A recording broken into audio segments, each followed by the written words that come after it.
Thank you, everyone, and thank you to CEW and Carol's family. It's an honor to be part of this legacy.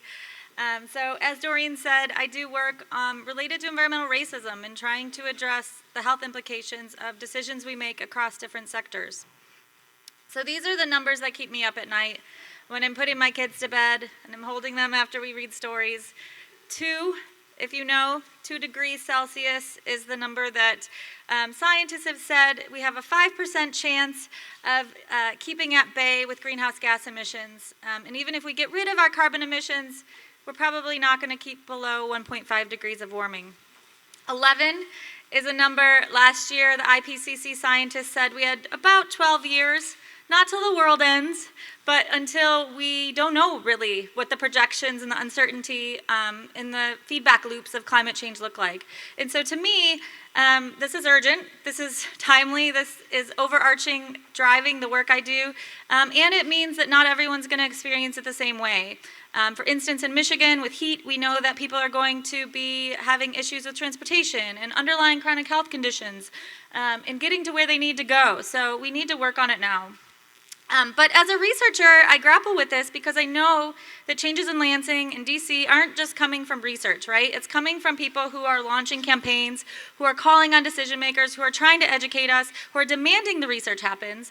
And so this is just a picture of some youth fellowship group that we developed in Dearborn. A lot of residents from South Dearborn, from Yemeni American students who are trying to figure out what to do about the fact that most of the facilities in their neighborhood are egregious violators of the Clean Air Act. That their asthma rates are about double, their uninsured rates are about double than other parts of Michigan and the country. So I want to figure out how to help them in a way that I know how to use my skills. But research is really slow, and grants and papers that are in peer-reviewed journals are really important, but they're really slow.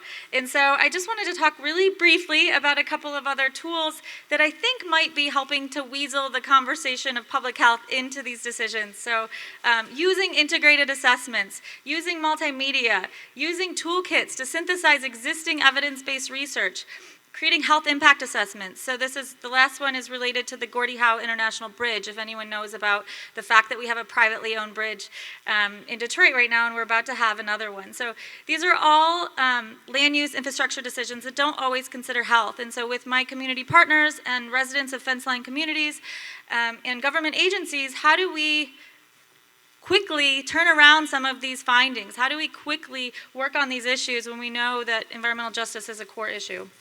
And this is at odds, I just said this. This is hearkening back to our morning talks about aligning our values with the work that we do, and I think it was Shannon that said to take rest but not quit, and Stephanie mentioning the fact that she needs to work on her boundaries. I do too. All of these things we have to figure out how to do better, because I think that focusing on the future at this point is a really privileged pursuit, because when I'm studying stormwater, I have people dealing with sewage in their basements that I work with.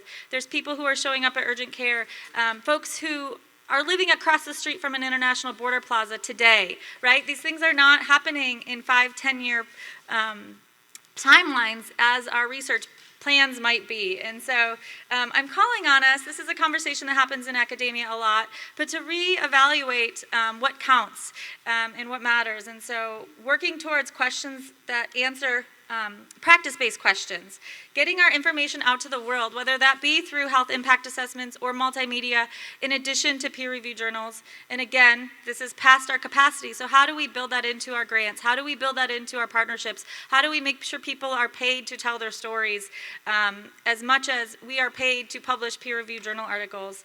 And so the gift's not working, but this hustle is not to do more and faster, but it's to work smarter, right? I think myself, I'm guilty of taking on too many projects. And so how do we do fewer projects but do them well in a way that we're actually addressing some of these environmental justice issues today as we think about that number 2 and that number 11.